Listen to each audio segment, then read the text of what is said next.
What's going on, guys? It's NATEDOG! And today, I bring you my Dragonknight Tank for the Elder Scrolls Online Markarth patch, the Paladin of Akatosh. This Dragonknight Tank is to help out newer players and still be enjoyable for veteran players to take on the role of a tank. The Paladin of Akatosh has several crowd control abilities, couple of damage shields, high resistance / mitigation, and pretty fast ultimate generation.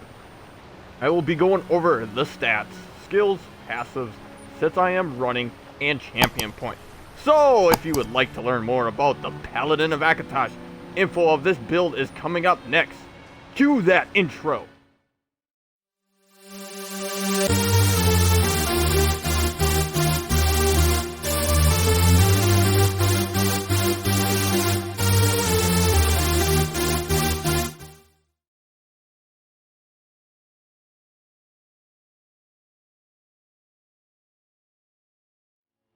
So, now that's out of the way, let's dive into the build. Starting off in our character sheet, buffing up my guy real quick, and here we go. Starting on our front bar. Max Magicka is sitting at 17,000 wits, max health at 40,000, max stam at 21,700 with a Magicka recovery of 1,500, health recovery at 1,200, stam recovery at 1,200. Now, if we go over to our back bar, I will have to buff myself up again, going over to the back bar. Here we go.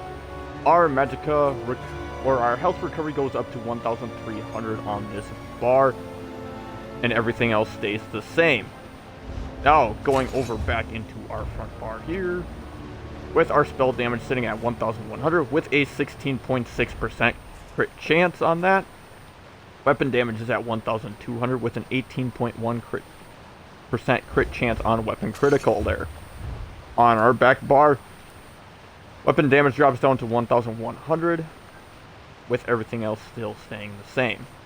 Now for resistance on our front bar, unbuffed, our spell resistance is sitting at 26,000 with physical resistance at 23,500 and critical resistance at 1,300. Everybody now in the game has a base critical resistance at 1,300. Now if we go to resistance on our back bar unbuffed, we are sitting at 26,300 for spell resistance. Physical resistance is at 23,800. Now if we buff up our guy with some resistance buff here, our spell resistance goes to 31,900, basically 32,000 on our front bar. Our physical resistance is at 29,500. Now, if we go to our back bar with resistance buff on, we're sitting at 32,200 with physical resistance at 29,700. This can go even further with one of the sets we are wearing that I cannot show you due to because I have to actually take damage. Some of you may know this set, but we'll get into sets later in the game. Attribute points. I put all my attribute points into health because I wanted my build to be able to hit a max health of 40,000. The reason of this is because a couple of my guilds require us tanks to have 40,000 health in order to tank trials on normal and stuff. So this is the way why I put my max health at that amount. It does not mean you need to have your health at 40,000. I just like it at 40,000. I feel more comfortable at this level on top of being able to tank trials for my guilds. You can run this at 36,000 and put more points into Magicka and stam if you so desire. For the active stone that we are running the Lord to increase my max health again because I wanted to get my max health to at least 40,000. If you don't need it that high and prefer something else, you can go for more recoveries. You can max out your stams. If you want more resistance, which you won't really need it for this build because your resistance should hit cap, but choices here are yours for that. Now, let's go over into skills that we have, starting on our front bar. Weapon swap here. First ability we have is Down Into the Draconic Power. It is the second ability to unlock. Starts off as Dark Talents. We then morph it to Burning Talents. This is a 6-meter radius around us for 4 seconds. We call forth talons from the ground, dealing 2,700 flame damage to enemies near us, and then an additional 2,600 flame damage over 4 seconds, and we also immobilize them for 4 seconds. So for those of you that don't know, immobilization is a soft CC or soft crowd control in the game. So you're able to basically immobilize as you're pinning guys in a set location. Talons come up from the ground, holding them, they cannot move for 4 seconds. Also on top of it, any ally near the talons can activate the ignite synergy, dealing 4,879 magic damage to all enemies held within them. So you can do a little bit of damage. Now Nate, most people use the other morph called choking talons. Yes, I know most other people use the morph called choking talons, which gives us a different buff that I actually use in this ability bar, so I didn't want to double stack abilities basically on top of each other. So I went burning talons to do a little bit more damage on top of not stacking another ability, because I prefer this passive or this morph to this ability over another morph, which is actually our second ability that we have that is down into the one-handed shield skill line. It is the second ability to unlock. Starts off as low slash, morph it to deep slash. This has a 7-meter range with a 6-meter radius. This deals 3,300 physical damage to them and other nearby enemies. So you target one enemy and you end up doing a deep slash on that initial target and any other enemies within 6 meters from them, and we reduce the movement speed of all enemies hit by 30% for 4 seconds. So this is also a soft CC or soft crowd control as well. So with this ability we can actually reduce the movement speed of enemies to keep them grouped better. Burning Talons will hold the enemies in place so they can't run away. This will help reduce their movement speed so they can't move as fast away from us, so we can control where our ads are pulled. And this is for 4 seconds, same with our Burning Talons. On top of it, this also afflicts all enemies hit with minor main, reducing their damage done by 5% for 12 seconds.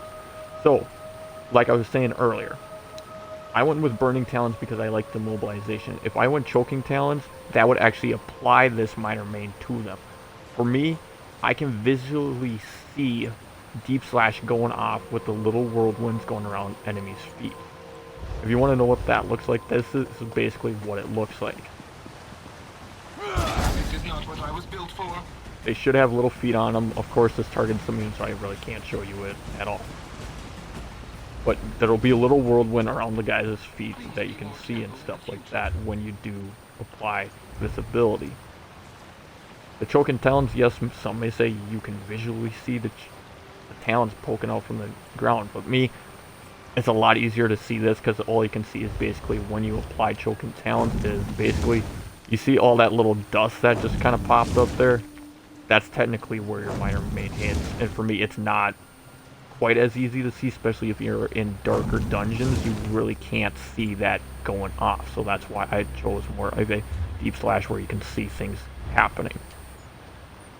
So moving on over into our next ability is back up into the Ardent Flame, or Ardent Flame I should say, skill line. It is the 4th ability to unlock. Starts off as Furious Grip. We then morph it to Unrelenting Grip. This has a 22-meter range. This launches a fire chain or a fury chain to grasp it and pull an enemy to us, dealing 2,089 flame damage. So this is our pull ability. In the game, pull abilities are hard CC or hard crowd controls. You cannot stack hard crowd controls on top of each other.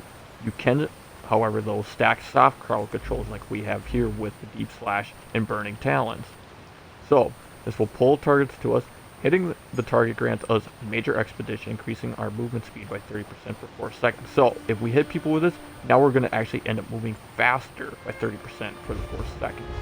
So if you want to know what that looks like, is basically you get a little speed boost, and we can move a little bit quicker for the 4 seconds. On top of it, if the target cannot be pulled, we restore 100% of the ability's cost as magicka. This attack cannot be dodged or reflected. So, yes, this has a 3,700 magicka cost, but if the target cannot get pulled, we end up getting that back, so it's not a waste. Unlike your other ability all the way down into the Daunted, or I should say Fighter's Guild, my bad, it's Fighter's Guild. Your first ability here called Silver Bolt, if you morph it to Silver Leash, you can pull enemies, but the thing is, if it's an enemy that cannot be pulled, you end up actually losing that 2,268 stamp cost. Most other classes don't have a built-in pull ability in their skill lines, unlike a Dragonknight Tank, who does, so that's why we're going to end up using that, especially for if an enemy can't be pulled, we do not lose any magicka there. So, moving on to the next ability we have is all the way actually down back into that Fighter's Guild skill line. It is the second ability to unlock, starts off as Circle of Protection. We then morph it to Turned Evil. This has a 5-meter radius that lasts for 20 seconds with a decently cost of 3,800 stamp. This actually brands the earth at our location with a rune that protects us for 20 seconds. Us and our allies in the area gain minor protection and minor endurance, so that reduces the damage taken by 5% for us and our allies who are standing within this rune. On top of it, we increase our stam recovery by 20%. So we get a little bit of stam recovery while standing in it. We're protecting allies and we're protecting ourselves, making us more tankier slash increasing our mitigation, which is basically reducing the damage we take. On top of it, upon activation, enemies are in the area are feared for 5 seconds. So this is also a hard CC or hard crowd control that we are using. So basically how I go about this is I usually run into a group of ads, use this Turn Evil ability because they're feared for 5 seconds, which is a very long time in the game.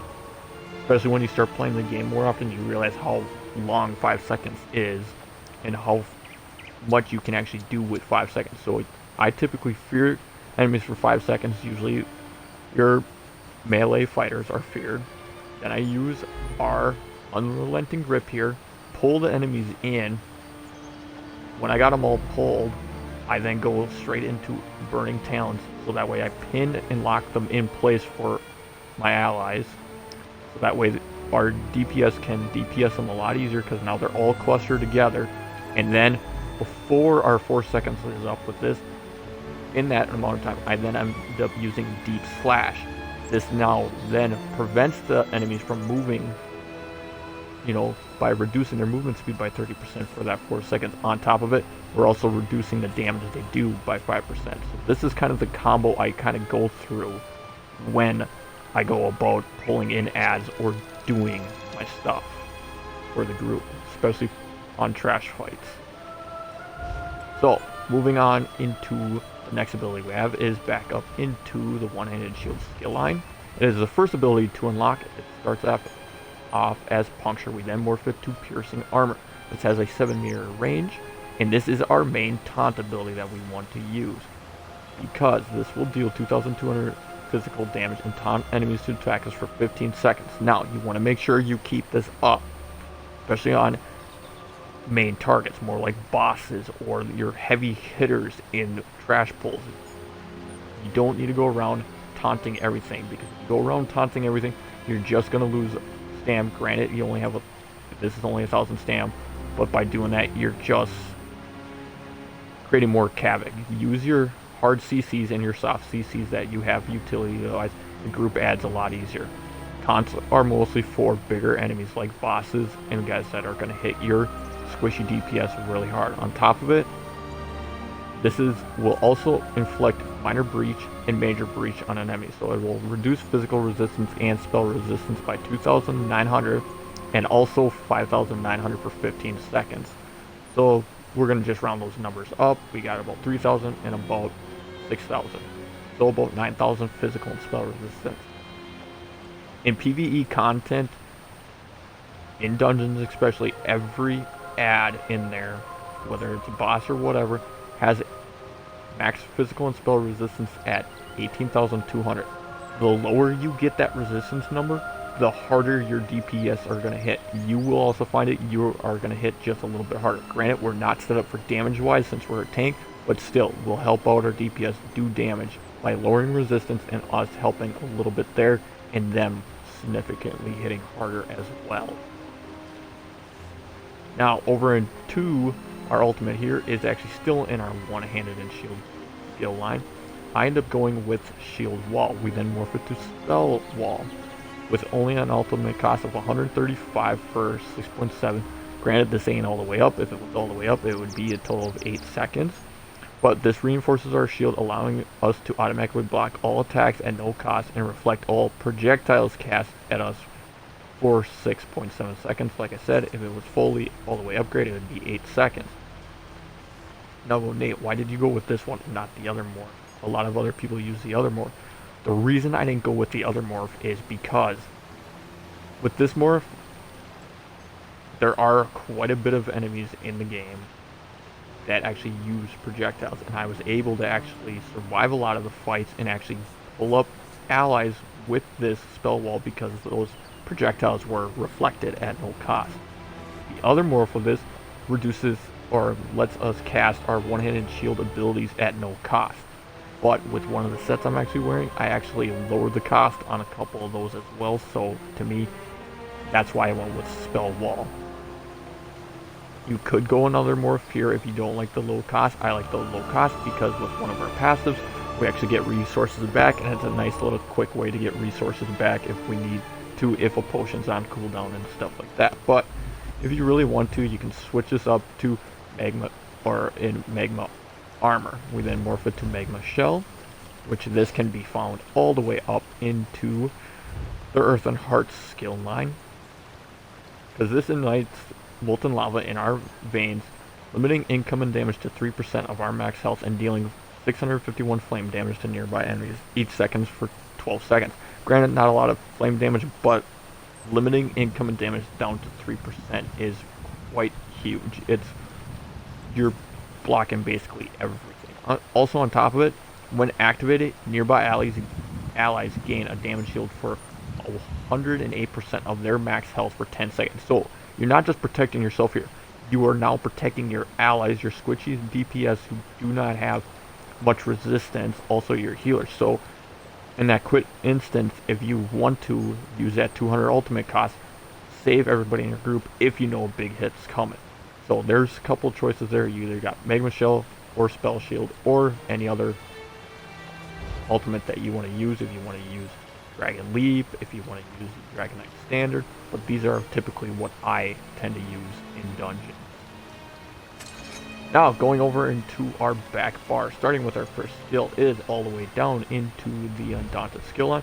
It is the first ability to unlock, start off as Blood Altar. We then morph it to Overflowing Altar. This has a 20-meter radius for 30 seconds that we sacrifice our health, life essence, to conjure a fountain of blood to apply minor life steal to enemies in the area, healing us and our allies for 684 health every 1 second when they're damaged.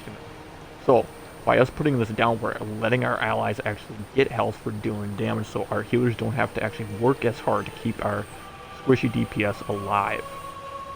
Or for our DPS themselves, if they're running self-heals, which I know most DPS run self-heals, so that way they don't have to use some of their resources to keep themselves alive as well. On top of it, allies in the area can activate the Blood Feast synergy, healing for 65% of their max health when they hit below a certain health percentage. So this will help them keep up. Also, they get a synergy with some other passives in the game that we'll go over later.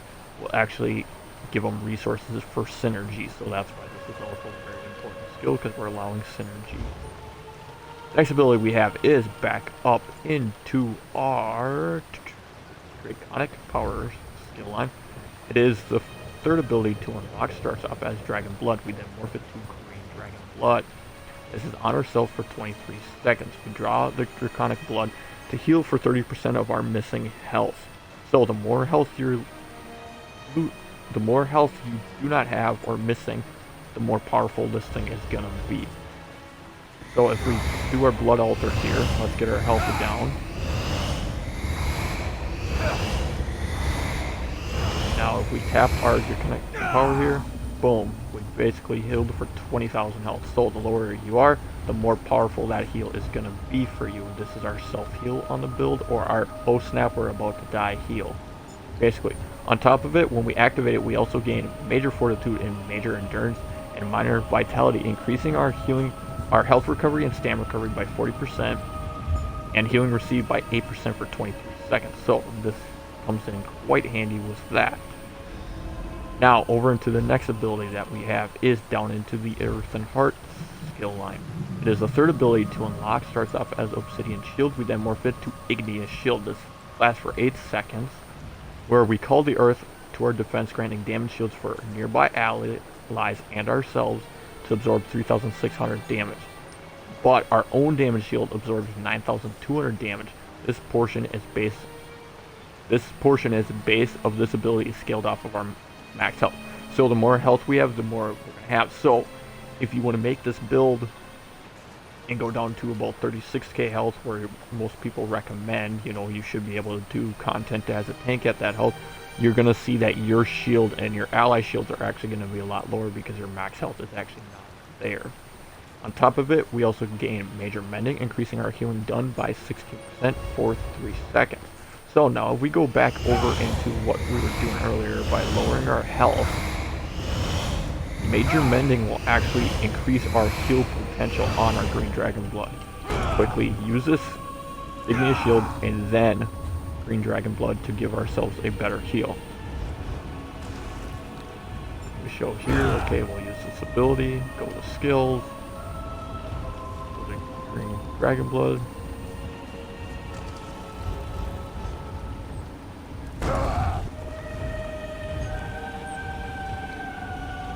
It goes up to 42% instead of 37%. So our heals become a lot stronger with our Igneous Shield. So if you want a real big heal, make sure when you're getting low to health, use your Igneous Shield, then green dragon blood to have a lot stronger of a heal based on 42% of our missing health, not 37. Now moving over into our next ability we are in the Draconic Power. It is our fifth ability to unlock, starts off as Spiked Armor. We then morph it to Hardened Armor. This has a 20-second duration, which gives us major resolve, increasing our physical and spell resistance by 5,900 for 20 seconds. So this is increasing our resistance up to meet closer to cap, or get above that 26,000 physical and spell resistance cap that everybody likes. But for me, I personally like a little bit higher. I usually typically like about at least 27, 28k. But like I said, we can actually hit cap with one of our sets that we'll be talking about later. On top of it, when we activate this, we also gain a damage shield that absorbs 6,700 damage for 6 seconds. And this is also, a portion of this is based off of our max health. So the more max health you have, the more bigger your thing is going to be. So technically, we actually can get a couple damage shields. So here we put our resistance and then our damage shield. If you look at the purple on my health bar, that's how much damage shield I have. So it's quite a bit of damage shield that we actually have on this character that we can actually use. On top of it, while active, the armor returns 588 magicka damage to any enemies that use a direct damage attack against us in melee range. So anybody that's hitting us at close range is going to affect a lot there. We're going to just deal a little bit more potential damage there, I should say. Now, going into the next skill that we have is all the way down into the Undaunted skill line.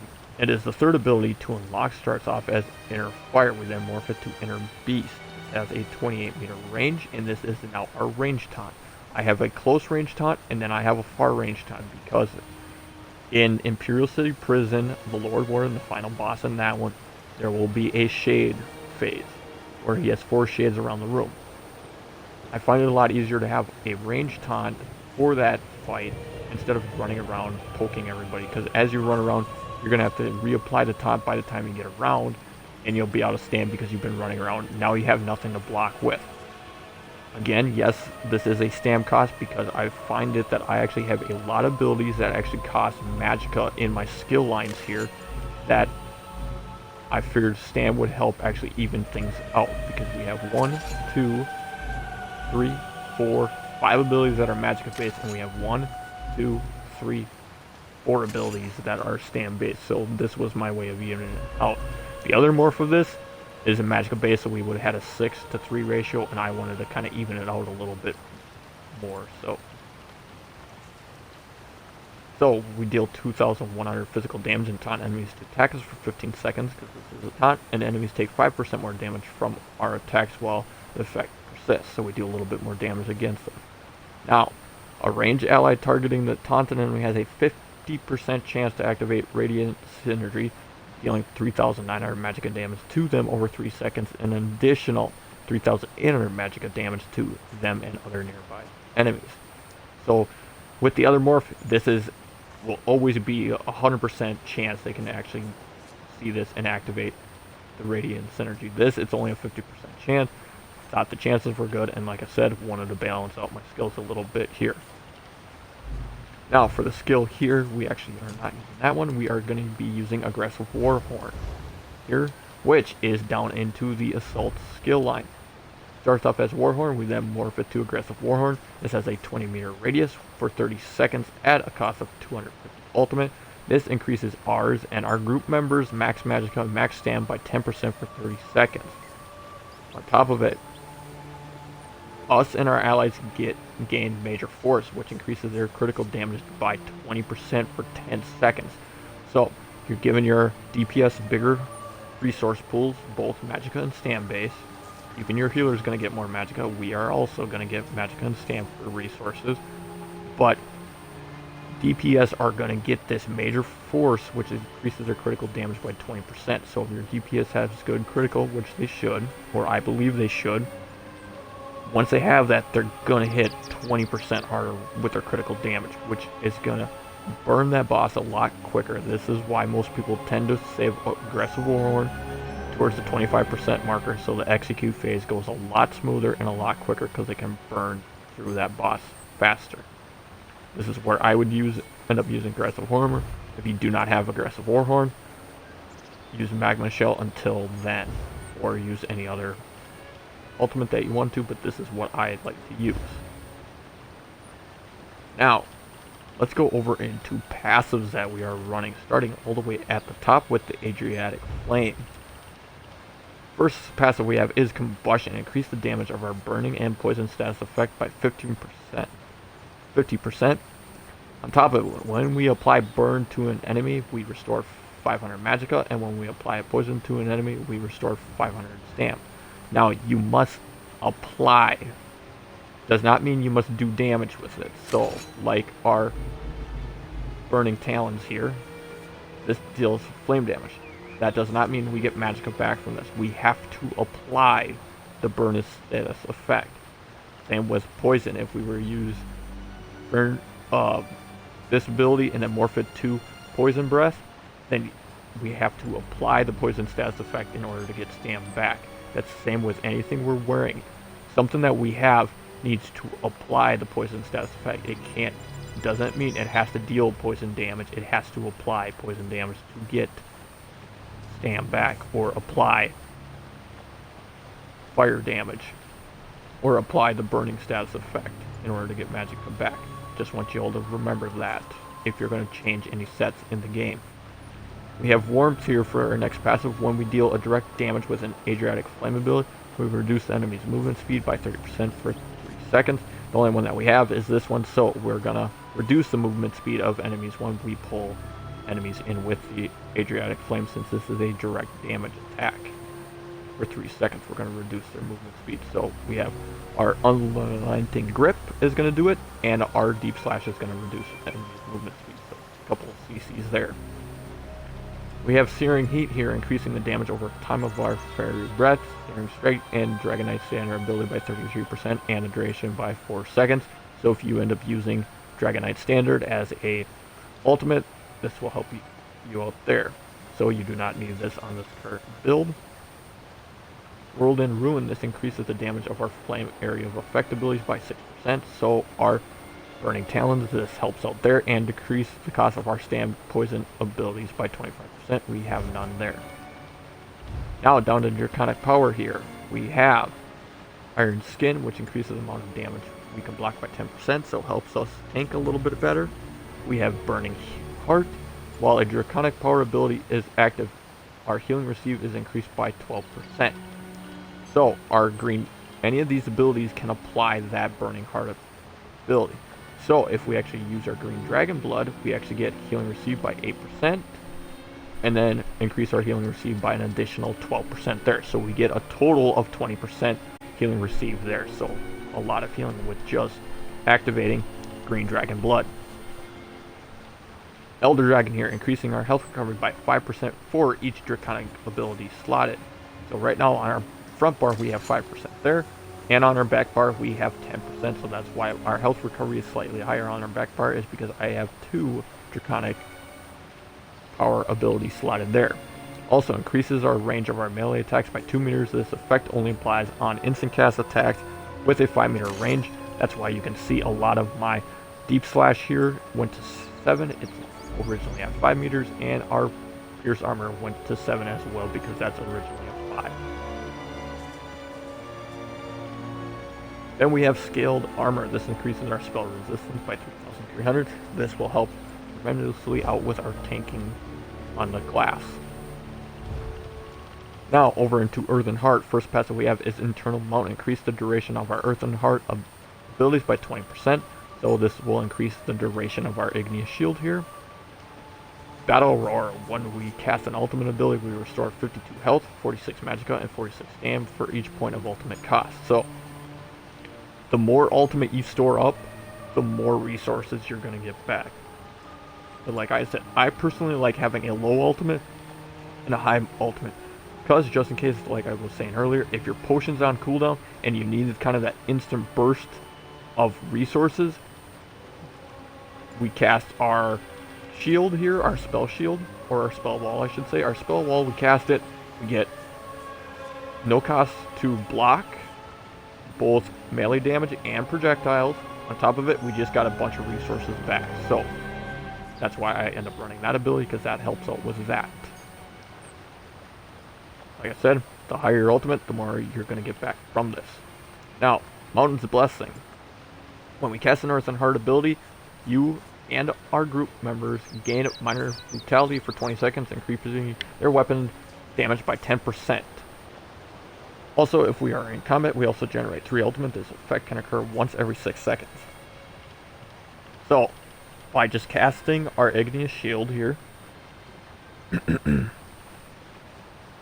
for the 8-second duration, when we end up casting this, we're actually also increasing ours and our group members' weapon damage, so we're actually making our group members actually hit a little bit harder by 10% with just casting a shield, and also we're protecting them too. On top of it, we get generate ultimate every 3 ultimate every 6 seconds. This has an 8-second uptime. So basically, whenever it goes down, we can cast it again to get just a little bit more ultimate fast. So this is a way to kind of generate ultimate. However, do not just keep casting it just to try to get it to, because this is a 3,900 magicka cost, and that can burn up your resources fast. So think smart. Apply this when needed. I would probably suggest only applying it basically to every 20 seconds, roughly every 20 seconds, to get your group members that minor brutality. But if you can keep up the ultimate going at 8 seconds, every 8 seconds to cast it, so be it. But just keep in mind, if you can't, leave it at the 20 seconds. Helping Hand is, we have here, is when we cast a non-stam cost Earthen Heart ability, we restore 909 magicka. So since our Igneous Shield is a magicka based thing, we can cast our shield here, and as you can see, I was holding block and our stam just went up by that. I'll show you again. Stam is not moving. Cast our Igneous Shield, and there our stam went up. So we get a little bit of stam every single time we cast that ability as well. Going into our one-handed shield skill line, first passive we have is Fortress. This reduces the stamina cost of our one-handed shield abilities by 15%. On top of it, reduce the cost of blocking by 36%. So this allows us to block longer with the amount of stam pool that we have. Sword and Board here increases the weapon damage by 5% and the amount of damage we can block by 20%. So this reduces the cost. We can now block more with this passive from the Sword and Board on top of our other passive that we had earlier in the Iron Skin. So it's now a total of 30% more we can block of damage. Next passive we have is Deadly Bash. This improves our standard bash attack, causing them to deal 1,500 more damage and cost 40% less stamina. So get those interrupts done. If you see an enemy glowing with those red flares, make sure to bash them because you're going to do a little bit more damage, a little less cost to you, and on top of it, you interrupt them from channeling and probably save someone from dying. Deflecting bullets, this increases the amount of damage we can block from projectiles and range attacks by 14%. So this does stack with our 20% here and our iron skin of 10% for 30%, so we actually block a lot more from projectiles and ranged attacks. Next passive we have here is Battlefield Mobility. This reduces the movement speed penalty of bracing by 36%. So if you don't have it, you actually move a lot slower, but now since we have it, we actually move decently fast while holding block. Now going over into armor, we are running a 5-1-1 ratio, and what I mean by that, we're at least wearing 5 pieces of something, 1 piece of something, and 1 piece of another thing. So my 5-1-1 ratio is we're wearing 5 heavy, 1 medium, 1 light. So certain passives are only going to pertain to us here based on what type of armor we're wearing. So starting with light armor, we can only use the top 3. First one we have is Graze. This reduces the effectiveness of snares applied to us by 4% and reduces the cost of sprint by 3%. Advocate, this increases our magicka recovery by 4% and reduces the magicka cost of our abilities by 2%.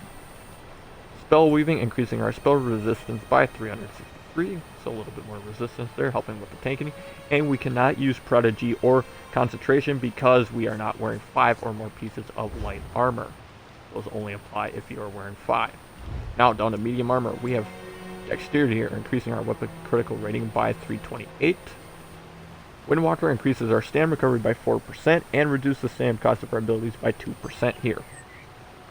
You can upgrade Improved Sneak if you so desire. I just didn't feel like sneaking or doing Improved Sneak because as a tank I don't feel like we're really in the stealthy type of character wise.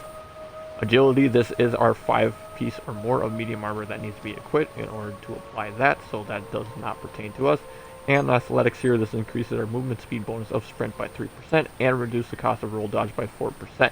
As a tank, you will find that roll dodging actually helps negate some or helps you not take damage on some bosses if you can time a roll dodge properly. In the heavy armor here, we have Resolve, which increases our physical and spell resistance by 1,800. Constitution, this increases our health recovery by 20%, and on top of it, we restore a total of 541 magicka and stamina when we take damage for each piece of heavy armor equipped. And this can only occur once every 4 seconds. So every 4 seconds when you take damage, you'll get 541 magicka and stamina. Juggernaut, this increases our max health by 10%. Retelevise, since we are wearing 5 pieces or more of heavy, we can actually apply the last 2 passives here, which Retelevise increases our magicka and stamina, our heavy attacks restored by 25%. And Rapid Mending, increasing our healing received by 8%. So, like I was saying earlier, Green Dragon Blood, that gives us an 8% for just casting the ability. On top of it, one of the passives increases it by 12% healing received, so that is now a total of 20. Now here we get an additional 8, so we're at 28% health received. So we are getting a lot of healing back for just casting one ability. That is why it's our oh snap, we're going to die heal, especially after we apply our Igneous Shields for damage for our major mending. Soul Magic here, the passive I have here is Soul Summon. This allows us to revive every 1 hour without spending a Soul Gem. This saves you on Soul Gems so you can charge weapons, also to revive allies with. I'd get that passive. Over in the Fighters Guild, we have Intimidating Presence here. This allows us to intimidate NPCs for questing purposes or main quests, kind of overland stuff. On top of it, this reduces the stamina of our Fighter Guild ability by 15% since we are using Turn Evil. If we did not have that, Turn Evil would be quite expensive. We have Slayer here. This increases our weapon damage by 3% for each Fighter Guild ability slotted. We have one on the front bar, so we get 3% there. Banish of the Wicked. We generate 9 ultimate when we kill an undead, Data, or werewolf. Undead also includes vampires in the game. Yes, are we going to kill things? Probably not, but on the small chance that we do, we will generate 9 ultimate there, so a little bit multi-gen there for the build. Over the Mages Guild, I just have Persuasive Will here, again for just questing purposes, because this allows you to persuade NPCs in conversation. Over in the Undaunted, very two important passives that we have here is we have Undaunted Command. Activating a synergy restores 4% of our max health, stam, and magicka, which our current bonus is 1,500 for health, 654 for stam, and 466 for magicka, which it would be a lot higher. Right now we do not actually have a food buff active, so it'd be a little bit higher than that. Undaunted Metal, this increases our max health, stam, and magicka by 6% since we are at least wearing one piece of heavy, one piece of medium, and one piece of light. If we were only running mostly heavy and then a medium, then we'd only get 4%. If we're just running all heavy, then it's only 2%. For race, we are running the Nord on this class. What races would be good choices? You also have Orcs out there, you have Argonians, you have Imperials out there. For me, my idea of the Dragonknight was I wanted the Nord because the Nords just were stringing Dragonborn type of thing, Skyrim thing, so that's why I went with the Nord. You can choose any race that you guys prefer. Just keep in mind though, if you change the race, your stats are going to look a little different compared to mine just because of the Nord's passives that we have here. That we have resistance to frost, which increases our max health by 1,000 and cold resistance by 2,300. We also gain immunity to the chilled status effect. Stalwart here increases our max stam by 1,500. On top of it, whenever we take damage, we gain 5 ultimate, and this effect can occur once every 10 seconds. So every 10 seconds when we take damage, we're getting a little bit of ultimate there. So there's already a couple things that are giving us ultimate on this build, so making it a little bit quicker to get that ultimate, so we don't have to lower the cost of our ultimates to get resources back. On top of it, we have Rugged, which increases our physical and spell resistance by 3,900, so our resistance cap is a lot easier to attain with this guy. Do you need it all the way to cap? Nope. I said earlier you can be perfectly fine with 26,000 physical and spell resistance. I like just playing with more, being myself, more of a tanky tank, and giving that Nord Dragonknight a real good stocky tank there. Now over into Alchemy, we have a very important passive, probably the most important passive in the game, called Medicinal Use. When we use a potion, resulting effects last 30% longer. So if we do not have this unlocked yet, your potions, the effects on your potions only last for 36 seconds, with your potion's actual cooldown time that you can actually use a potion at 45 seconds. Now, with Medicinal Use, our potion's effects on there actually last for 47 seconds, with the cooldown of the potion still being 45 seconds. So the effects on there actually last for 100% of the uptime, so that's why Medicinal Use is a very important passive to get, and I highly recommend get Medicinal Use. Now another passive I would get is also in the provisioning. Since I am running a food, I would use Gourmet because this will add 20 minutes to the duration of any eaten food, and the food, so that way you don't have to spend so much on the food and stuff like that, and it lasts longer.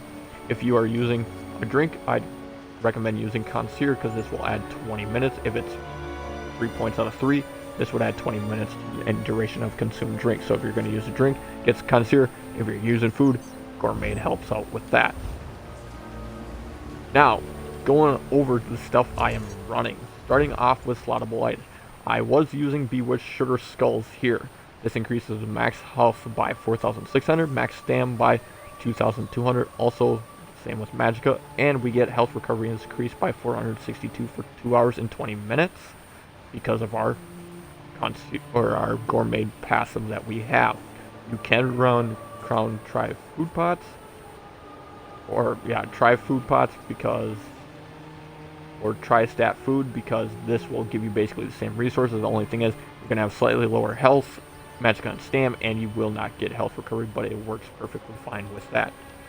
For the potions I'm running the Crown Try Restoration Potions. This gives me 9,500 health, 7,500 magicka, and stam immediately, and grants us Major Fortitude, Major Intellect, and Major Endurance, which increases our health, magicka, and stam recovery by 40% for where Medicinal Use comes in handy, 47 seconds there. You can use Essence of Health that have the tri-stats if you do not have tri-restoration pots from the Crown Store. I didn't buy these. These were given from the daily login, so from daily logins I got enough potions here. Now, starting over in the gear, starting with our front bar weapon, I am running the Yolokrin's Axe with the Crusher enchantment to reduce target's physical and spell resistance by 749 for 5 seconds, with the Decisive trait, because when we gain ultimate, we have a 25.4% chance to gain additional ultimate. There's already several ways we can get it, from Igneous Shields, from us taking damage, from us doing damage, we get ultimate as well. So this Decisive here helps us get damage, since this is my offensive bar. My front bar is my offense, my back bar is my defensive. So being on the offensive bar, it's more likely we'll get ultimate on that bar. Now, Claw of Yolokrin. For 2 pieces of this gives us 1,100 max health. For 3 pieces, we gain Minor Ignis for at all times reducing damage we take from dungeon trials and arena monsters by 5%. So this helps with our resistance and damage mitigation to make us a lot more tankier, so we can actually absorb more damage. For 4 pieces, we have 1,000 max stam, so increasing our block pool or our stam pool that we use. And for 5-piece bonus here, that when we taunt an enemy, we give ourselves and 11 group members Minor Courage for 15 seconds, increasing their weapon and spell damage by 215, and this effect can occur once every 8 seconds. So, by keeping our taunts up, our taunts last for 15 seconds. You can reapply this every 8 seconds. Doesn't mean to over-taunt. Don't over-taunt in the game either. What we want to do is taunt enough that our taunt don't run out, and that we also keep up this Minor Courage. So that way your DPS are going to hit a lot harder, and this works great for trials. So that way, being the main tank or off tank, whenever you have to taunt something, you're going to increase everybody's damage out there as well. Over on the shield here, we are running max stam enchantment, which we are running max enchantment on both shields, so that way when we switch from bar to bar, our stam pool doesn't drop a little bit. So we have Sturdy here to reduce the cost of block by 4% on this shield. On the back bar, we're running the Yolokrin's Mace, which is the weakening enchantment to reduce target's weapon damage and spell damage by 160 for 5 seconds, just to help us out a little bit. I know I have the Sharpen trait here. Defending would probably be a good trait here. You could also go another Decisive if you want to. You could go Infuse. If you're going to go Infuse, then I'd probably recommend running the Crusher on this bar and the Weakening enchantment on the other bar. You got different options here for what type of trait you want on it. This one is just so happens to be Sharpen. I mean to change it later, but that's what I have right now. For the shield here, we have the Reinforced trait. This is just to increase the armor value of it, so it keeps, get our resistance up just slightly a little higher. Now, over into the monster set that we are wearing, I am running the Blood Spawn with max health enchantment on this one, with the Infused trait to increase the armor enchantment effect on this, because I want Infuse on this, because this is a bigger piece or larger piece, so we're going to get more of our max enchantments on here. Bigger pieces are your shields here, are bigger pieces, along with head, chest, and legs. But with the Blood Spawn mask set, for 1 piece we get 124 stam recovery, so keeping our stand up. Again, if you're blocking, you're not going to get stam back, but this helps if we're not blocking, because I tend to be a very active tank. I'm not a tank that usually holds block, so that's why stam recovery can help me out in this build. If you find yourself more of a blocking, then maybe Blood Spawn's not for you, but for me, I like it. On top of it, when we take damage, we have a 6% chance to generate 13 ultimate and increase our physical and spell resistance by 3,600 for 5 seconds. This can also occur once every 5 seconds. So, if you have enough adds, every ad's giving you 6% chance to proc this and generate 13 ultimate.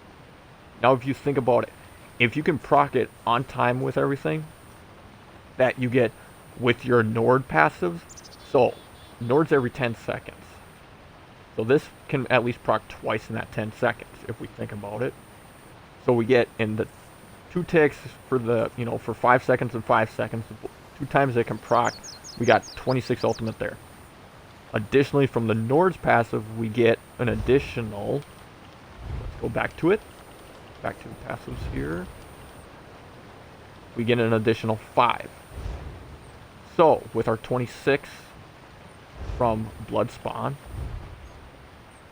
for us proccing twice for 10 seconds, and our Nord passive ticking once for the 10 seconds. Now you add the 5 to it, we get 31 ultimate. So roughly, you can get about 31 ultimate every 10 seconds.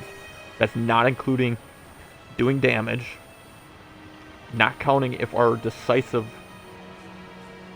procs either to give us an additional 1 on those 2 ticks on the Blood Spawn, or the 1 tick on being a Nord, on top of our skill Igneous Shields. So a lot of ulti-gen here, a lot of potential for more ulti-gen is why I run the Blood Spawn here. And yes, we will cap with this and maybe probably go over cap with this set. In-game set, very nice beginner tank set in my opinion. Moving over into our next gear that we are running is a crafted set called Daring Corsairs.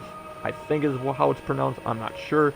That's how I think it's pronounced. So here we have the max stam enchantment on this guy, which we will also have a max stam enchantment on the legs since those are our larger pieces. With the reinforced trait on both large pieces as well. Sturdy will be on the smaller pieces, with all of them having Magicka enchantment on them.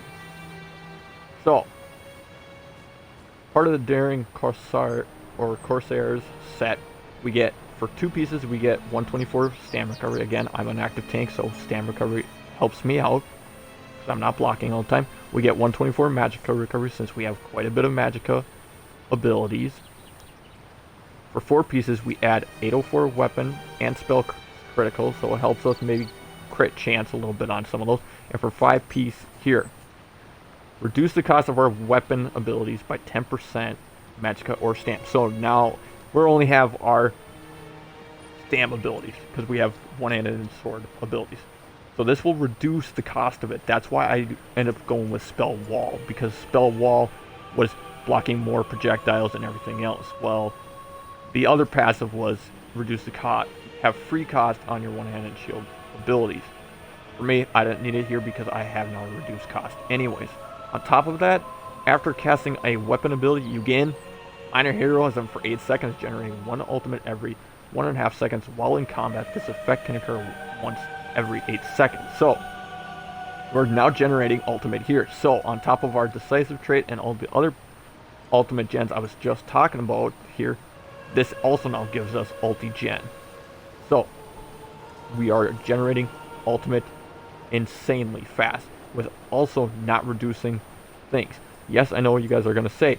There's also a different set out there in the game that you could run that actually, whenever you drink a potion, gives you 42 ultimate. Yes, there is, but this was my way of easily fitting it in for some beginners out there, because Daring Corsairs is only a 3 trait, if I remember correctly, is only a 3 trait to craft. So it makes it a lot easier for you guys to make a beginner Dragonknight Tank, since this is in base game as well.